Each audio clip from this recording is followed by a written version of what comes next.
আমরা বলছিলাম যে হার্টের বিভিন্ন সিস্টেম সম্বন্ধে সাধারণ কীভাবে কার্যপ্রণালী হয়। হার্টের মূল কাজ আমরা বলেছি যে রক্ত শরীরের বিভিন্ন জায়গায় ছড়িয়ে দেওয়া।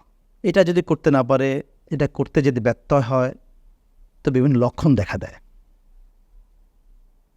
এই লক্ষণগুলো কী কী আমরা সেটা আলোচনা করার চেষ্টা করি। এটা খুবই গুরুত্বপূর্ণ। সাধারণ মানুষ সবাই এটা জানতে হবে যে হার্টের রোগের লক্ষণ কী। প্রধান যে লক্ষণ সেটা হচ্ছে বুক ব্যথা, সেন্ট্রাল চেস্ট পেইন, বুকের মাঝখানে ব্যথা। যে কোনো শারীরিক পরিশ্রমের করার সময় তার বুকে ব্যথা হচ্ছে, যে পরিশ্রম করলে আমার বুকে যেন কেমন কেমন লাগে, আমার একটু শ্বাসকষ্ট হচ্ছে মনে হয়, একটু ব্যথা হচ্ছে, আবার দাঁড়াইলে আবার ঠিক হয়ে যায়। এটাই হার্টের ব্যথা। অন্য কিছু প্রমাণিত না হওয়া পর্যন্ত এটাকে হার্টের রোগের লক্ষণ ধরতে হবে। এটা করোনারি আর্টারি ডিজিজ বলে এটাকে। অর্থাৎ আপনার যে আমরা যে বলেছিলাম যে করোনারি ভেসেলগুলা হয়তো চিকন হয়ে গেছে, সরু হয়ে গেছে, অথবা ব্লক হয়ে গেছে। এই ব্যথাটা আমরা ছবিতে দেখাচ্ছি আপনাদের, বুকের মাঝখানে হয়। এটা আমরা বুকের ঘায়ের মধ্যে আসতে পারে, হাতেও বাম হাতে যায়, অন্যদিকে যেতে পারে।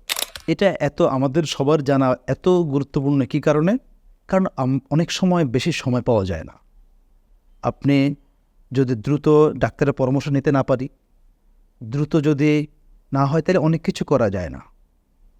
আমরা যে অনেক আধুনিক চিকিৎসা পদ্ধতি আছে, এগুলোকে গ্রহণ করা যায় না। দেরি হয়ে গেলে সেগুলো দেওয়া যায় না, তখন অলরেডি হার্ট ক্ষতিগ্রস্ত হয়ে যায়।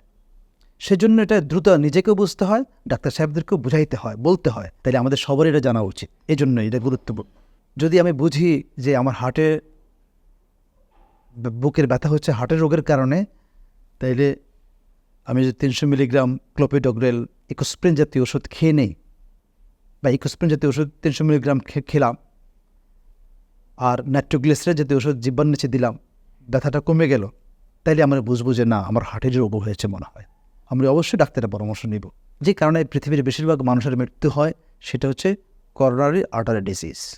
এটার সম্বন্ধে একটু পরে আমরা আবার বলবো। তবে আমি এখানে যেটা বলতে চাই, এটা প্রতিরোধ বা প্রতিকারের কী উপায়, সেটা হচ্ছে ধূমপান বন্ধ, মাদক জাতীয় দ্রব্য সেবন থেকে বিরত থাকা, স্বাভাবিক জীবনযাপন করা, নিয়মিত ব্যায়াম করা, অন্তত যেন সপ্তাহে 3 দিন থেকে 5 দিন দৈনিক 20 মিনিট হাঁটবে, সাইক্লিং করা, সাঁতার কাটা, ওজন নিয়ন্ত্রণে রাখা, ডায়াবেটিস, প্রেশার, শরীরে রক্তের চর্বির মাত্রা নিয়ন্ত্রণে রাখা। যাদের হার্ট ডিজিজ হয়ে গেছে তারা কিছু কিছু নিয়ম মানতে হবে, যেগুলো বলেছে আসলে মানবে।